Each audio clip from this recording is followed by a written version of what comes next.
Greetings, Earthlings! Welcome to another episode of Bumping and Thumping, your podcast featuring everything about for independent wrestling from around the world.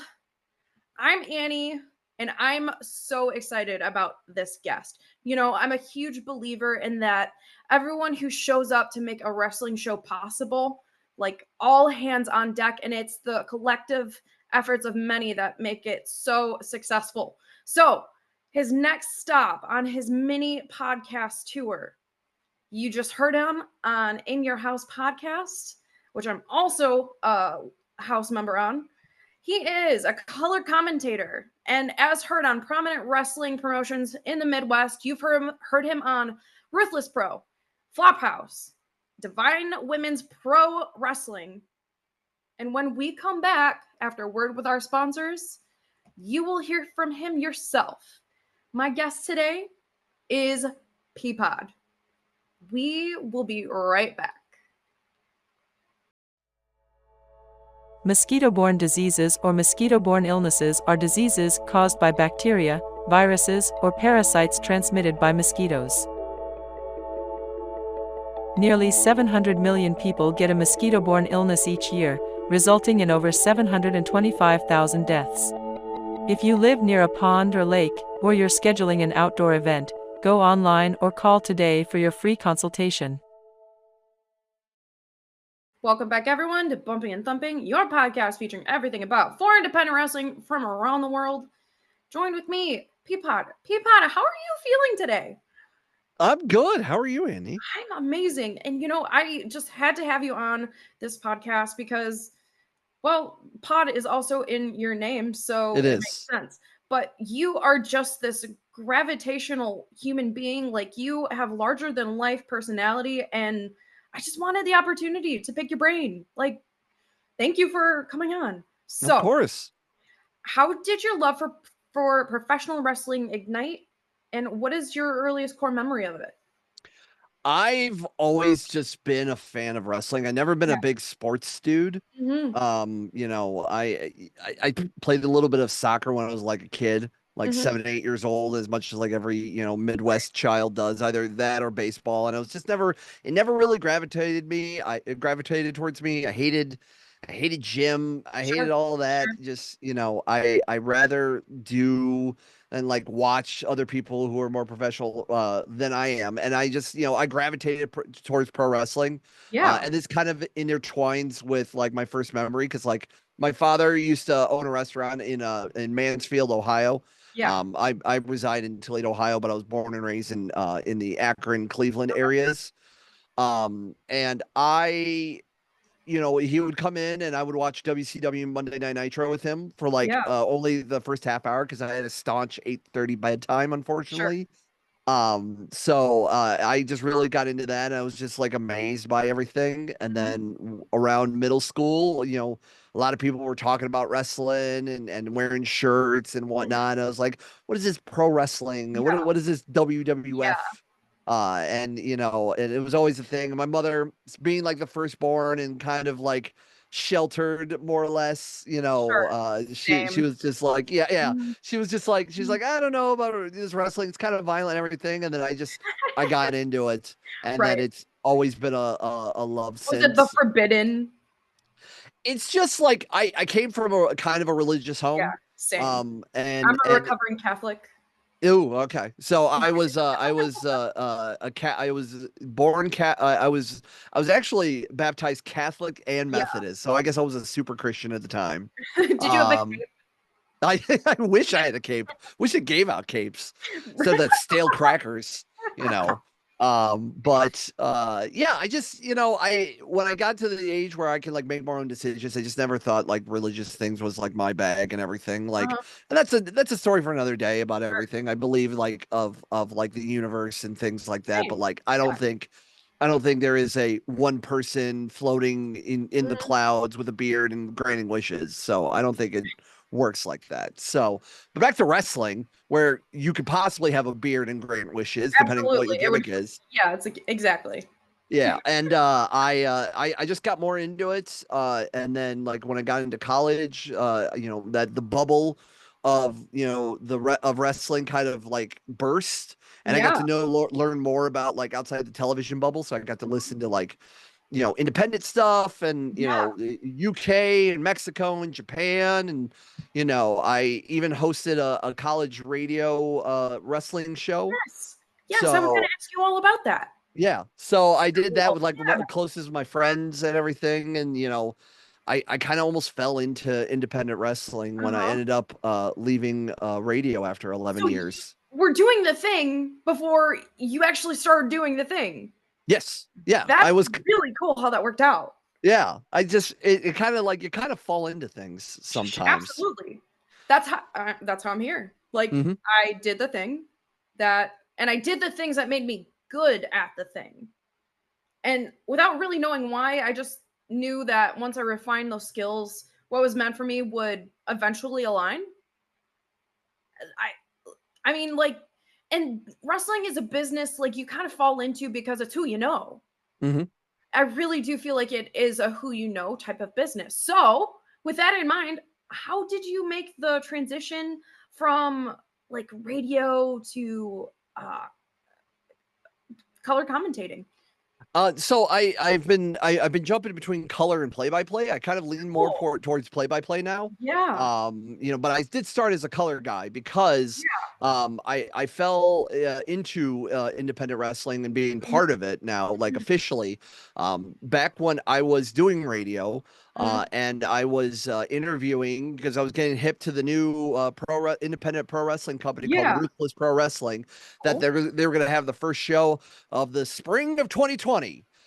And we all know what happened there. But I met the promoter, Chris Kohlenberg, and everything, and I knew people who were involved with it, you know, good friends of mine. And when I decided to leave the radio industry after 11 years in April of 2021, you know, my friends came to me and goes, "Hey, now that you're able to do more outside of radio because of contracts and whatnot, you know, how about you know, be a part of us? We could use your, you know, your voice, you know, your pull, because I was like kind of a quote unquote local celebrity. I don't claim that. Other people claim that. So when you do you know, when you were like the morning voice of a rock radio station for about 7 years, like you kind of get like a little bit, you get a little bit of a following. So I talked with promoter Chris, and he's like, it's kind of a labor of love right now. You know, it's not worth a lot of money. I was just like, I like wrestling. I like supporting good people. You know, I like to talk. You know, let's do it. And then from there, I moved up to being kind of like the lead commentator for RPW, and, you know, calling these random moments and wild people and everything. And now after about 3 years of doing it, I've kind of been starting to expand my bubble a little bit, and now being the voice of like multiple companies and multiple people now reaching out to me wanting to work with them. So it's wild. You know, I mean, you have the background, you have the personality, you have all of the makings of why obviously you need to be at all of these places. Right. Like, you have the things that yield the results. Okay, so I honestly just recently heard the term color commentary, and I just thought it was such an interesting term to describe the experience. Could you shed what that means to you? Play-by-play is, you know, naming the moves and telling you about like the sponsors and things like that. Color is more about like the emotion, more of the background, more of, you know, why certain things will hurt, or what's the effect of certain things, or what does this mean on everything. My commentary style with like my partners and everything kind of weave all of it in and out. Interesting. You know, because, you know, I'm a big stats guy. But I also am good on like background stuff. And I feel like background stuff, it goes more with like the stats and the moves and the things like that. So like, hey, wrestler A is from blank area. He has blank accomplishments. He's here for blank reason. You know, I do a little bit more of color in the sense of why certain things are important. So like the terms, it's just like where you're more comfortable with. Are you more comfortable with play-by-play and being more of the lead, being more of the, you know, understanding the moves, understanding what's going on? Or are you more of like easing up and you help with the emotion and helping with more of like the reasoning behind certain people and, you know, the reasons why, like it's a whole lot of reasons why all the things are going on. But my style kind of like merges the two worlds together because everything is fluid anyway. Is that So something that you really refine? Like you try different things? Like what is that process like before we take a break? So when I first got jumped in, like I didn't know what to expect, and my Yeah. partner at the time for Ruthless Pro like would like take more of the lead on everything, and then I would go more of the background and the stats and Mhm. things of that nature, and kind of explain more of like the emotion and the feeling about it. And then when Mhm. he left, and I kind of shifted into like the first chair in a sense, Cool. you know, I was kind of more for, you know, handling the direction of how to talk and how to, you know, get notes. And, you know, with my, you know, some of the great partners that I got to work with RPW, like, you know, John Bullard and now currently Ron Nemi. And then like some of the places now that I'm going to that people want me to be like the first guy, like the main guy you're bringing on, you know, and other people can learn around you, you know, you kind of help set the tone and the attitude about it.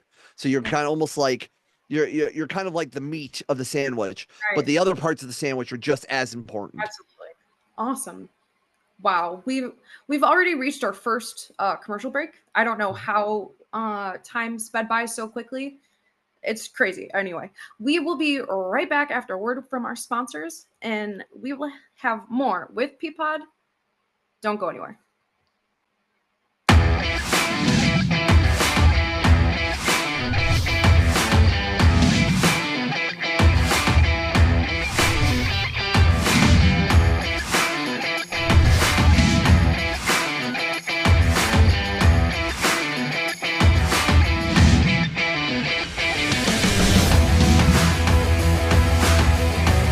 At the corner of Washington on Gulfside in Ypsilanti, where everyone comes to play.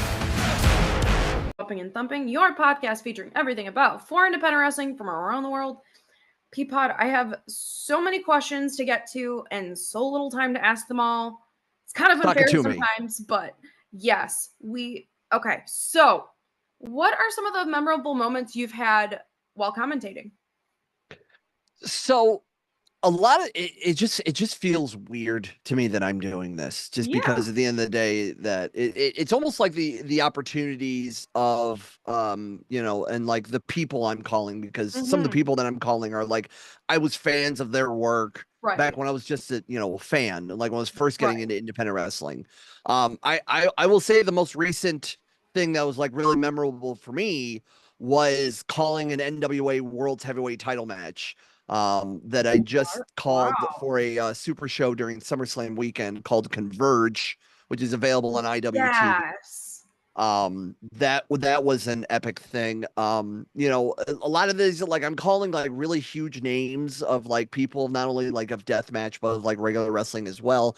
So like and like people that I'm a fan of as well. Like, so I got really excited when I got to call like Ricky Shane Page and Cool. Atticus Koger. And, you know, I'm Yes. calling international talent like, you know, Abdullah Kobayashi and Toshiyuki Sakuda, John Wayne Murdoch. You know, I'm calling these names that have been around for a while. Mickey Knuckles, the first time I ever met and called a Yes. Mickey Knuckles match was wild, because I remember her and her stuff, you know, when I was first getting into like the independent scene. So Talk it's about a always tough like, woman. yeah, Really tough woman.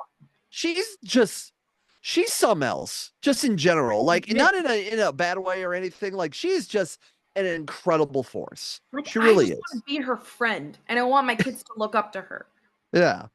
She's just She's it's just wild. But like a lot of the yes, people that I'm meeting, and then like the stars of like tomorrow that I right, truly feel that like are going to make a big difference. They just need to be in front of like the right eyes. right. So it's that, and also like getting to go to other places. Like I've never been out east, Yeah. but I've been to New Jersey a handful of times now. You know, I'm hoping to go more, traveling more beyond like the Midwest and area. You know, I hopefully good to go out more west. You know, maybe go into Canada, maybe go into some international talents, Mhm. international countries as well while doing this. So it's just like the opportunity to just like meeting the people and Mhm. like the moments right now. That's one thing that I absolutely love about independent wrestling. Just without that common uh degree of oneness, like you wouldn't meet these people in any other circumstance. Nope. And it's just such a unifying a unifying force, and that's probably very unexpected. Ooh, thinking about the unexpected, it's nothing that we can control, right? So how do you navigate around unexpected things during a broadcast or during a show? How do you tiptoe around that? And so this is where like my radio experience Sure. will come into play, because I am used to things going awry and Sure. things going wrong. And the biggest thing is never let them see you sweat, because the moment you start freaking out, other people will start freaking out. Yes. In times of chaos, if you can be just center and just focus and see what you can do in the short term, that's what you need to adjust and figure out everything else later. So that's the biggest thing about that. So I've used to, people getting seriously hurt, especially when you're in the world of deathmatch, people getting hurt, and how do you respond to that? People, dealing with certain things, wrestlers, being awry and trying to wrap things up, pulling more time because things are taking more time for cleanup or setting up or things of that nature. So there's a couple of things, is just keeping your eye on the ball and keeping your head on a swivel. Right. I love that. And I think that's been one of my biggest hurdles when it comes to public speaking, because I have really bad anxiety. And when I mess up, like, you can tell on my face, because I'm like, "Oh my God, everyone heard me." And I just draw more attention to it. So it's just almost like owning it. Like, I intentionally said that. But no one's going to know the difference. They really won't.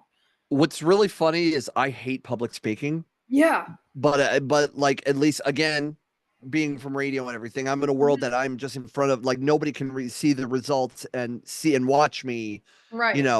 do something wrong. So if I trip over my words or I screw something up or everything, there's not anybody who is actively watching me in that Yeah, moment going, I get it. what? But also, at the same time, someone might be live tweeting the whole thing and like will, tweet at me saying, "Oh, you were wrong, ha ha ha ha," which has happened before, which is whatever. I'm not paying attention to Twitter. I'm paying attention to what's in front of me right now. So like, cool, you got me. But also at the same time, I'm here in this moment, Mhm. and things happen.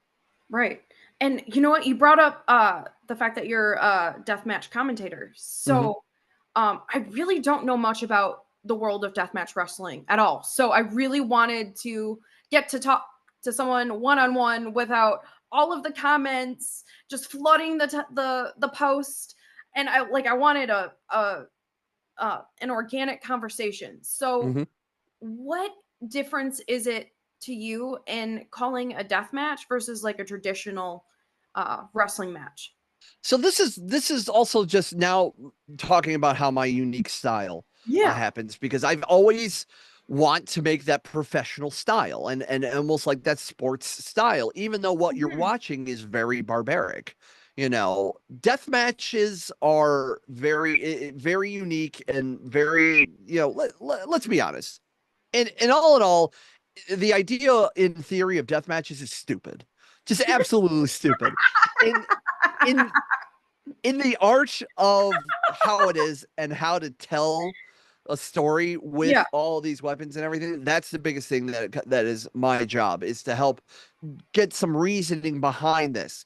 Death matches, there's nothing like a live death match. Death matches Mhm. live is just quite an experience. If you're into like horror films or action films and things like that, go to a live death match show. It's something else. Watching it on TV is one thing. Yes, it's barbaric. Seeing the clips online is barbaric, but it's my job to kind of, express more about what's going on. It's all about emotion. It's all Mhm. about, keeping, the same job you would do with commentator, help tell the story, be in the background, be the narrator. You're Mhm. not the star, they're the stars. So enforce a little bit more on like how brutal these things are. And these men and women are doing things and they're wrestling even tougher and they want to do this style of wrestling. They're trained in regular quote unquote pro wrestling style. They make the decision that they want to involve themselves more in more heavy weapons and blood and guts and things of that nature. And it's very something special, and it's emotional, and it's the reason behind why a lot of these people are doing these gnarly things. Mhm. I really love how you are able to project your energy like, while being heard and not always seen. Like, I love how you're able to tell that story on such an interesting level. Like, I really appreciate that in your Thank you. In your talent. Absolutely. So we have to take a break, and after a word with our sponsors, we will be right back with Peapod. Don't go anywhere. Hi, I'm Jay Aubrey Jackson, the $50 computer virus guy in Metro Detroit. We are the home of the true flat $50 computer repair. $50 job no matter how long it takes, never a penny more. Netbooks, laptops, desktop towers, all-in-one computers, phones, iPhones, tablets, iPads, and game systems. Free diagnosis and money-back guarantee. If we don't fix it, you pay nothing. And we do same-day service within 24 hours of drop-out. And are open 7 days a week, so come to the computer virus guy now.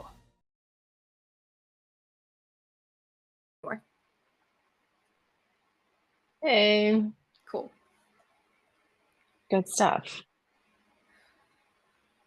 Cool. Alrighty. Well, we are at the kind of wrap up segment, unfortunately. But yeah, again, plug contacts, upcoming events, and then Annie, do your thing with a summary or more questions. Sure. And then depending on flow, if you guys get a good tangent, we can just go like a full 8-minute period and then just do a closeout in that, or we could take another break and then do a final close. So I have a couple more questions and then I'm good. Okay, so I'll just give you still like a 2-minute warning and just let you go through the bulk of the time. Sure. Okay. Cool. Anybody need a drink of water? That's a good idea. I had water, but it was halfway and I crushed it already. So, but I'm all right. All right. Okay, cool. All righty. You can take it away. 3, 2, and 1. Welcome back, everyone, to Bumping and Thumping, your podcast featuring everything about 4 independent wrestling from around the world. Peapod, we've uncovered so much ground in the last little while, and I can't believe how quickly it's gone. So what advice do you have for like budding commentators who would love to pursue a career down the same path? Just be open to learn and really listen and pay attention more about, you know, the action and everything. And I try to study, you know, other commentators, you know, some of my favorites on the independent scene and like television, you know, in the modern era is, you know, my go-to always is Ian Riccaboni of Ring of Honor. And sometimes AEW. I think he's fantastic. I think he's a great combination of like dry humor and, you know, that sportsman style, but still unique, but still can, you know, tell the story and have fun as well. Veda Scott is also another one. That's one of my dream people that I want to work with, not only with Ian, but Veda as well. She does a fantastic job for what she does and what she stands for and everything. Nick Maniwa is also another great guy who's tons of history in doing that Southern style in the early independent territories of IWA Mid-South. And, you know, a lot of wrestlers that you see on television, he's called those actions right in the beginning. He does a very good job. So find somebody and the style that you're trying to go for and listen and take advice and, you know, and be willing to, you know, accept it as well, because it's not a personal thing. They want to see you do better, and just be aware of everything going on and not pigeonhole yourself in like one style. Just like be open and learning for everything. I mean, there are so many different wealths of information to pull from. Like this 20 people could have different insights to the same thing, and all of them are valid. All of them are valid places. So what do you do to improve your style of commentating? How do you gauge when you need to make a change? I just listen back on my shows. I listen from, you know, feedback from the talent and everything. You know, I always keep an eye out and making sure that nobody online is like dogging me too bad, because if they're not dogging me too bad, then hey, I'm doing something right.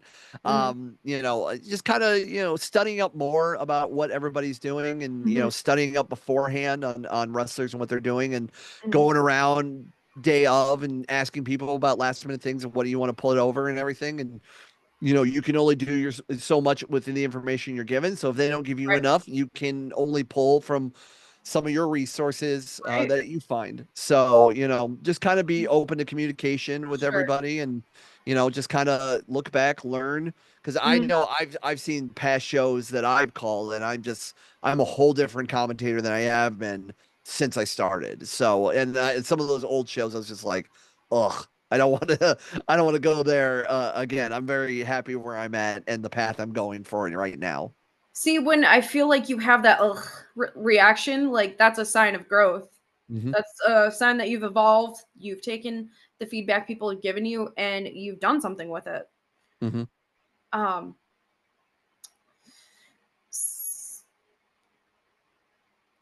so how do you physically and mentally prepare yourself before a high stakes match? That's a good question. That's, you know, I always say that, like, I kind of have this weird out of body experience. Sure. Like, I snap into show mode, and then Yes. I don't know like what is happening, and then Yep. when I'm done, I'm like almost like the helmet is off, and I'm like, what just happened? You know, it's so strange, and like I said, you know, I do my research, and I do my best, and you know, I call with and I feed off the energy, and I feed off of what's going on, and I just go, like, you know, learning about like the NWA World's Heavyweight title, for example, because that's the most recent thing that I've called in my head, and you know, learning more about like the history and why it's important, and who's holding it now, how did he win it, you know, why is these two people facing off? And luckily, EC3, the time of this recording, is the Mhm. champion, and he's facing Atticus Cogar. So luckily, they had some history before, so I Right. can research that. And I'm very familiar with Atticus Cogar. I knew some of EC3's, history as well. So it's Mhm. just doing a lot of research beforehand, and then like when the moment comes, it's just kind of focus and keep going. Like I'm always focused when the lights and the mics are on. It's just game time, and I don't let up until it's done. I absolutely love that. And that's the mark of a true professional. Mhm. Like, no matter what's going on bef- on the outside of a show, like, it doesn't matter. It can Mhm. wait because there's a show to be done. And just when that energy takes over you, that's one of my favorite things because when I step between the ropes as an announcer, I am the biggest version of myself. Mhm. The part that just wants to entertain the fans, give them their money's worth, and just bring this experience that we all of us work so hard on to life. I just it's there's nothing like it. You're like unless you do it yourself, there you don't know what it's like. So, Right. um so what upcoming opportunities do you have and what are you looking forward to? I'm looking forward to all of my shows. One of the big things that we established last year for Ruthless Pro Wrestling is our King of the Kill annual deathmatch tournament, and the second annual event is coming up August 23rd and 24th. The show itself is on August 24th, but beforehand, another great company that I'm a part of is kind of like the appetizer of this whole weekend. Flophouse. They have a show called Bad Motherfucker. And then Ruthless Pro the day after is going to be having King of the Kill 2. Both of those are going to be up in Maybe, Michigan. Yes, the town is called Maybe. It's right outside of Ida, Michigan, if you're familiar with that area. And then afterwards, I'm going to be heading over during Labor Day weekend to Monticello, Indiana, for my good friend John Bullard and his company, the Fantastic League of Wrestling. It is a family-friendly promotion. We're going to be at the amusement park there, and doing some live wrestling there as well. And then I'm going to be part of under new management, quote unquote, with Divine Women's Pro Wrestling. And I'm very excited. Annie, I'll see you there. I am one of their commentators, so I will be there for Season of Change happening Wyandotte, Michigan. And keep your eyes out and follow me on social media if you care to follow a loud bald man who calls himself a vegetable. I have a couple of other shows that hopefully I get to announce soon that I will be a part of in September and beyond. You can follow me on all social media. It's Peapod calls the number 4 and the letter U. So Peapod calls for you on all the major social media platforms. And then for booking inquiries, it's the same thing. It's Peapod calls for you at gmail.com. Is that your preferred method of people reaching out to book you? email? Anyway, just usually, literally, my phone is like another appendage, so like it doesn't take very long. But maybe not Twitter. I'm not a big fan of Twitter, but I will answer to anything. So if you're interested and want to learn more, happy to follow him. I'm a pretty decent guy, if I do say so myself. My wife likes me, so I do pretty well for myself. I'm glad she likes you. Yeah. Otherwise, yes. Well, you live with her. Yeah, almost 10 years marriage. I hope to goodness she likes me. I'm really glad. I'm really glad. Everyone, you need to give this loud bald man a follow. You need to book him for your shows. His talent speaks for itself.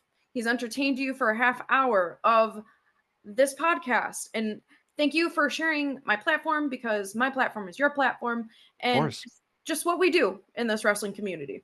Mm-hmm. At least that's what I believe in. So I think more people should go on other people's platforms and podcasts and promote yourself, especially if you're someone like me who's not a wrestler, who's not taking bumps.